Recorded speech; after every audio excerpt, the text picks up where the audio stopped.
Good morning, my brothers and sisters and young people. It's lovely to be here today. I had it. Completely exhausted, spent, done in. Call it how you like, I was tired. I work part-time in 2 jobs and both had been busy. There were home, ecclesial and school pressures. I was trying to exercise as part of my distance running goal. I was not feeling completely well. My computer had just given up, and to top it all off, the young guy at the computer store thought that I was just a middle-aged guy who knew nothing about nothing. Sound familiar at all? I sat down at one of the meetings at work and nodded off. Have you ever done that? Maybe there's some people in this room doing it right now. When I just cannot keep my eyes open, my body goes slow and feels heavy. I feel the gears grinding in my head as I try to think. And I'm sure there's words I can use to describe something, if only I could remember them. That overwhelming sense of fatigue. Do you ever feel like that? Because you know what? Jesus did. And one of those times is recorded for us in Mark 4 in our reading this morning. Completely exhausted, he said to his disciples in verse 35, "On that day when evening had come, he said to them, 'Let us go across to the other side.'" Now, we usually see Jesus in complete control.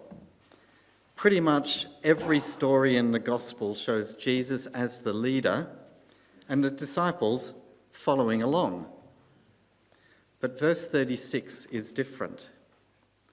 "And leaving the crowd, they," that's the disciples, "took him with them into the boat, just as he was. And there are other boats with them." The disciples took Jesus to the boat, just as he was. Jesus, staggering with exhaustion, propped up under one arm by Peter, Thomas and Matthew clearing the crowds, while John and James readied the boat. It was just a small boat, the usual fishing boat around those parts in that time. The prep work was James and John's bread and butter, so they moved pretty quickly, and in no time they were ready to cast off. There was no shelter on these sorts of boats. There was no cabin.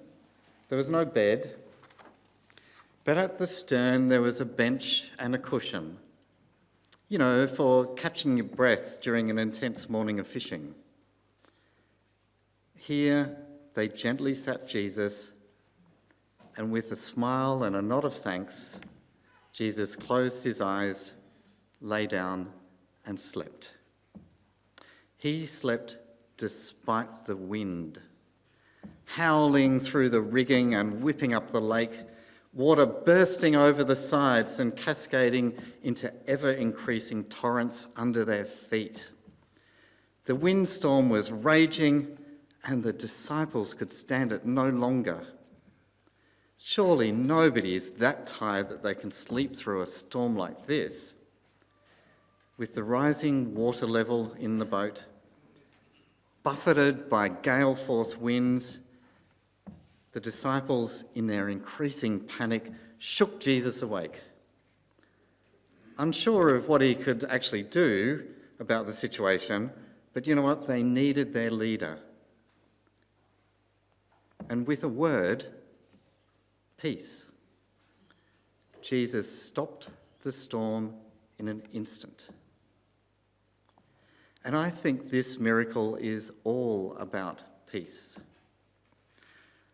After a hectic schedule of teaching and healing, mentoring his 12 disciples, travelling, socialising with the crowds, Jesus was craving peace. And despite the storm, Jesus found peace. Not just sleep, because Jesus in that boat with his closest friends, being watched over by God, and in the knowledge that his ministry was going well, was at peace. He was not sleeping just because he was exhausted. He was sleeping because he was at peace. The disciples didn't really see it like that. They were terrified. When the professional sailors amongst them started looking worried about the ferocity of the tempest, they all became scared. They became consumed with fear rather than being able to feel peace. So Jesus cleared away all of those distractions, the wind and the crashing water, and showed them the peace of God. The message of the story, I don't think, is really one about God's protection of us. We're not being told that God or Jesus will make physical threats to our safety suddenly disappear. We know that's not what happens. We all know someone who's been injured or has died due to physical trauma. We all know that every disciple in that boat died in their time. And for James, it was only going to be a few months after Jesus' resurrection. This story, I don't think, is an insight into how we are protected. No, this story is a story of peace. And Jesus is in control of peace. Jesus, with a word, can change the sense of exhaustion or chaos in our lives into one of peace. So this morning I'd like to look at peace a little. Physical, emotional and spiritual peace, and touch on some practical ways to make peace. The story of Jesus sleeping through cyclonic winds that made experienced sailors fearful of a tragic end, is a really extreme story. You know, I don't think we really needed such an extreme example for us to start to understand that peace is held within us, that Jesus can control peace, and our physical surroundings shouldn't really take that peace away from us. But extreme stories do help emphasise a point. If we can see peace in this story, we can see peace in anything. An extreme story. And the second story in our reading this morning is equally extreme. And the key message of that story is the same. Peace is held within. Jesus can control peace. And our mental state should not take that peace away from us. Take a look at the opening of the story in Mark chapter 5. And they came to the other side of the sea, to the country of the Gerasenes. And when Jesus had stepped out of the boat, immediately there met him out of the tombs a man with an unclean spirit. He lived among the tombs, and no one could bind him anymore, not even with a chain. For he'd often been bound with shackles and chains, but he'd wrenched those chains apart and he broke the shackles in pieces. No one had the strength to subdue him. Night and day amongst the tombs and on the mountains, he was always crying out and cutting himself with stones. A man with no name had a wretched life. Probably abused as a child, ignored, victimised, unloved. He became withdrawn, dependent, and full of guilt for things that were really not his fault. This terrible physical and mental state started to fragment his personality, tearing apart his fragile mental health. And as this happened, new splinters of personalities emerged, uncontrolled personalities trying to compensate for his extreme physical and mental hardship. He became dissociated from his own true identity and developed several fractured personalities all held inside the one body. Something psychologists call today dissociative identity disorder, commonly known in pop culture as multiple personality disorder. Or to this man, it was known as legion, many. This rare and severe disorder is one of mental health. And the man with the legion was dangerous at times. He would self-harm, and if he was ever chained up, he would wreak havoc. He was forced away from society and found himself living in the graveyard, probably sleeping in the shelter of a tomb cut into the cliffs. Within this man was a windstorm just as severe as the one on the lake. His body and mind pounded by gale-force gusts. The sea of personality splinters on which he was floating was constantly crashing over the sides of his mind, and he was slowly drowning. He could never see peace, and everyone knew it. He was the most desperate soul in the whole Decapolis district. And it is this extreme mental hardship which Jesus controls. The man with the legion and Jesus have some dialogue which we won't go through today, except to say that he really needed to see the legion leave to fully believe that his personality could be sewn back together. And the men and women of the region also needed to see that. And after the legion ran the pigs into the sea, we read in verse 14 that the herdsmen fled and told it in the city and in the country, and people came to see what it was that had happened. Everybody needed to see this to believe, and they were scared. Who could possibly have such power to cure this man, the most incurable man in the district, and destroy one of the economies of this Gentile area at the same time? But the story's not really about the herdsmen or the locals who were scared, or whether demons are real or just descriptions of disease at that time. The story is about how one man gains peace from Jesus. Verse 15, and they came to Jesus and they saw the demon-possessed man, the one who had had the legion, sitting there, clothed and in his right mind, and they were afraid. It took a while for the herdsmen to get to the towns and for the people to come, for all the other people to arrive. And during that time, I imagine the disciples found some clothes, started a fire, had some fish over the flames cooking, and the man was sitting next to Jesus on some stones in the graveyard, suddenly with a quiet mind, listening to that peace, suddenly feeling whole again, able to think, to remember, to meditate, to ask questions. The man was at peace for the first time in his whole life. And the crowd, when they arrived, they were afraid of peace. They loved their chaos and the noise too much to embrace this man's peace. So they asked Jesus to leave.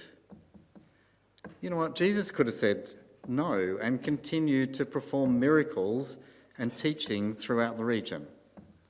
But he didn't.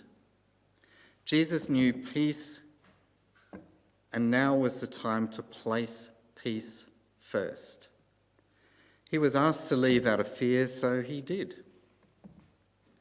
We know, because we're told, how effective this man's preaching really was. If that man was so effective, imagine what Jesus could have done. But peace is always more important. And right now, in this story, it was the most important thing. More important than correcting doctrines of demons. More important than spending more time with this man. More important than taking his mission deep into the Decapolis. More important than having a proper rest after almost drowning at sea. Peace was the most important and the most powerful thing. The Prince of Peace knew that intimately, even if we don't always understand it. Look, we all know this verse, but turn with me to Philippians chapter 4. Verse 7, "And the peace of God, which surpasses all understanding, will guard your hearts and your mind in Christ Jesus." Paul tells us that peace is a guard. And for the man who was rid of the legion, peace was certainly his guard. For Jesus, with the threat of drowning in the storm on the lake, peace was his guard. We've looked at the need for peace in our physical world and against psychological threats through these two extreme examples. And I'd also like to look at peace in our relationships and in our spiritual life. We know there's lots of different opposites of peace. War and violence is the opposite of peace. Anger, hatred, manipulation, malice, to name a few. In effect, anything that prevents us from seeing God clearly is the enemy of peace. So I'd like to look at Jesus' commentary on anger and see peace at work in relationships. In Matthew chapter 5.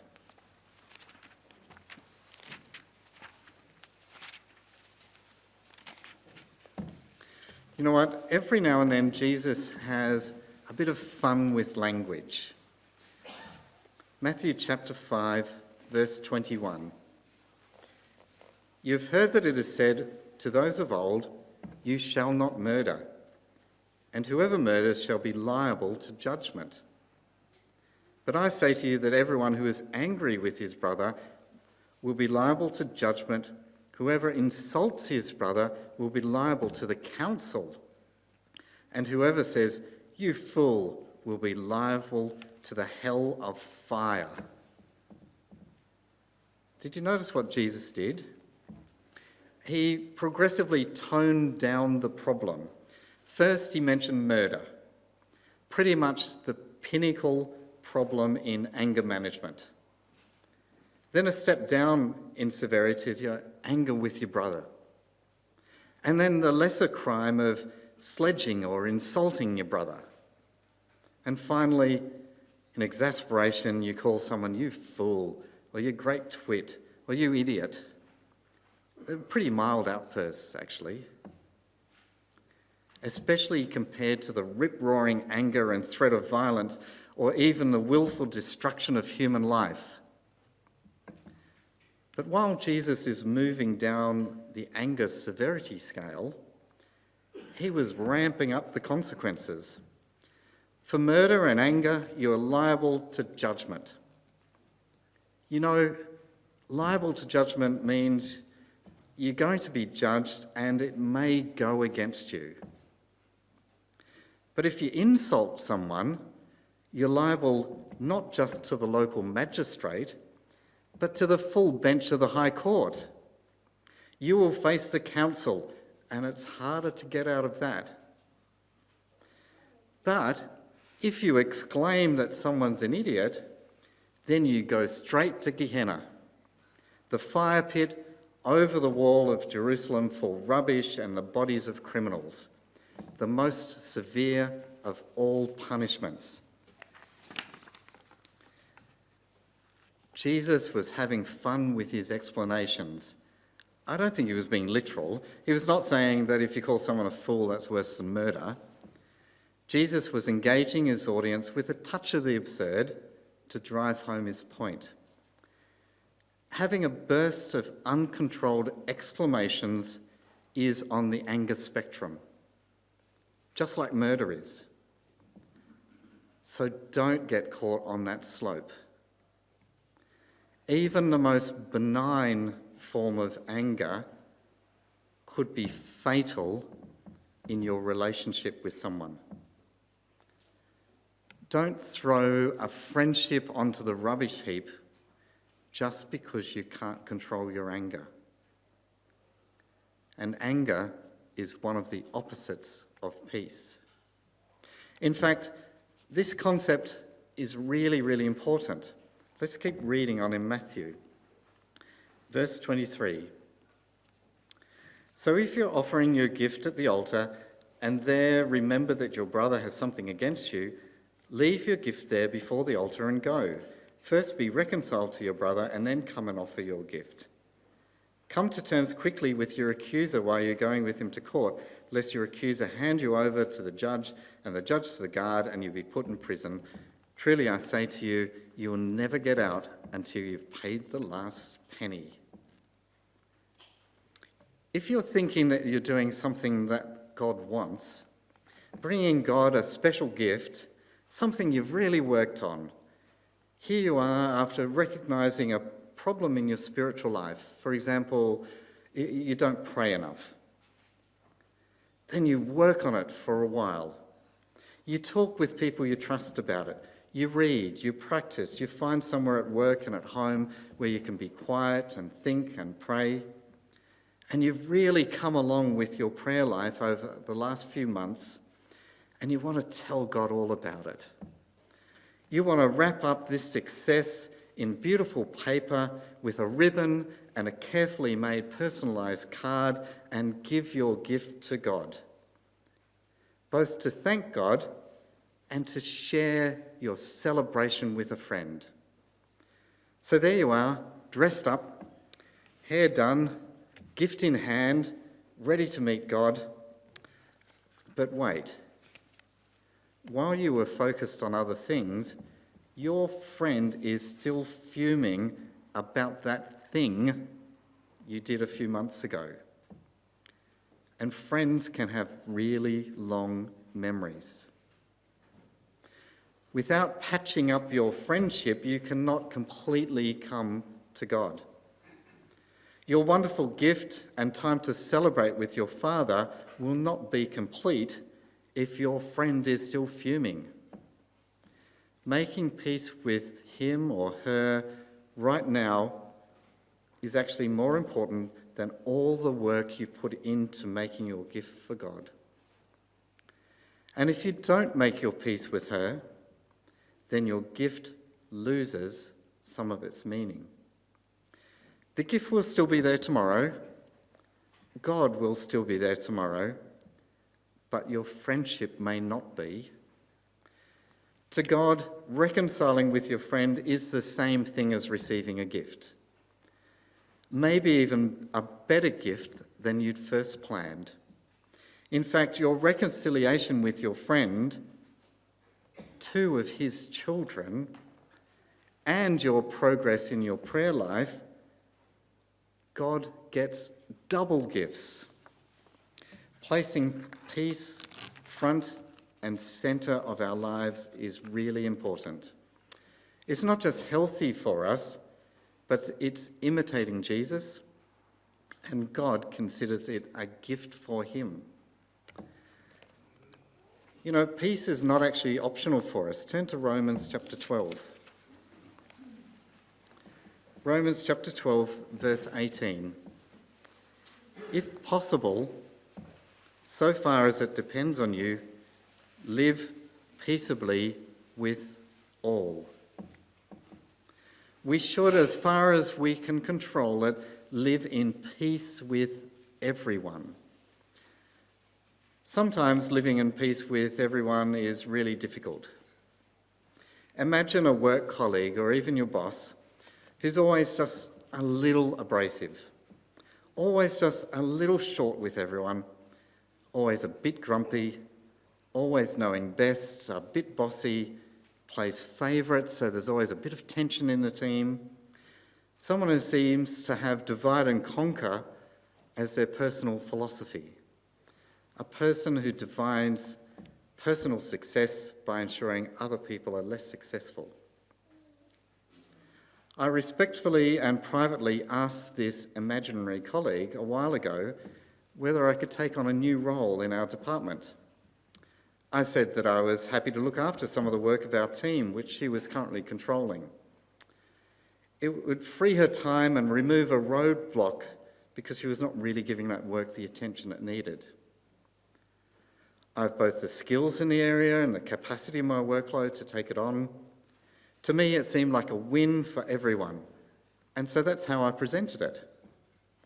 I wanted to live peaceably with this colleague and the team. But this fictitious colleague of mine felt threatened. She didn't want to lose any control. She didn't want to give me a direct answer for ages, but use passive-aggressive methods to undermine the work and my abilities. She seemed to go out of her way to create chaos rather than harmony. Not everyone places peace at the top of their importance list, but we should. We should always be looking for ways to make peace in all aspects of our lives. So how do you do that? Peace in your life.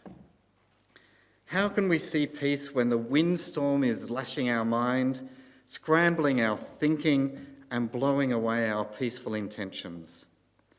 How do we find peace when our boat is filling with all sorts of worries and anxieties which keep flooding over the hull and swirling around our feet? One way is to make time for things that lead to peace. Watching action movies and dark comedies on Netflix all the time is probably not a way to fill ourselves with peace. But music, dance, exercise, meditation, relaxing with a cup of tea, reading, watching things which are less dark, praying, gentle discussions, all these things can help calm our souls and lead us to peace. We need to make wise choices that lead us to peace. We can read that Jesus escaped the constant workload from time to time. Back in Mark chapter 1 and verse 35, we find that Jesus, rising early, very early in the morning, while it was still dark, he departed and went out to a desolate place, and there he prayed. It was still pre-dawn. Just as the first blush of pink chases away the night, the air is cool and crisp. Your mind is more creative and your thinking can be clearer. There's evidently scientific evidence to support a current social media thing called the 5 a.m. movement. Before the sun and before your head is full of the worries of the day is the best time to meditate, to think and create. This is a time for personal peace. And while not for everyone, and it does rely on having really early nights, it was the time of the day that Jesus sought out for peace and solitude so he could pray. He also sought out times later in the day. We find in Matthew 14, verse 23, that he was in a peaceful place, up a mountain, away from the crowds, in solitude so he could pray. Jesus took opportunities to escape the everyday to a peaceful place. We don't have to wake up before dawn. We don't need a mountain. For some of us, we don't even need solitude. But we all need to devote times to peace. Jesus used his time for prayer. If we look back, Isaac used his time for meditation. I suspect David used his time for poetry and music. But we all need dedicated time for peace. And focus helps peace. It's easy to get carried away in the rush of right now, today. Jesus always kept his long-term vision. He knew God had a special plan, He also knew he must die. But there was something much, much better in the future. This focus was the only way he could keep his inner peace in the Garden of Gethsemane. In his solitude up the mountain, he prayed for deliverance from death, but he knew something greater was happening. He needed to have the strength to keep his peace during his trial and crucifixion. He needed to focus on the future kingdom. So keep your focus on peace, even if it means you have to give up things you're passionate about. Peace should win. You know, we might know the absolute right answer about the creation versus evolution debate. We might know for sure that we are right. Or we might know the only true and accurate way to understand the atonement. Like, we know that. Or I might have discovered the scriptural backing for changing governance structure at the ecclesia. Or I know the perfect way to implement the one only correct understanding of divorce-related issues, or any number of contentious issues in our community. We think we might have the right answer, and we might think that that right answer is the most important thing in a debate. But it's not. Having peace is way more important. For the man with the legion, Jesus didn't try to correct the strange concept of demon possession, but he did create peace. In our discussions together, we need to strive for peace. We need to be governed by peace. We need to make peace, because Jesus is the Prince of Peace. He tells us, "Blessed are the peacemakers, for they shall be called children of God, brothers and sisters of the Prince of Peace." And now we get to drink wine and eat bread in remembrance of this peace, in remembrance of this Prince. And the peace of God, which surpasses all our understanding, will guard your hearts and minds in Jesus Christ.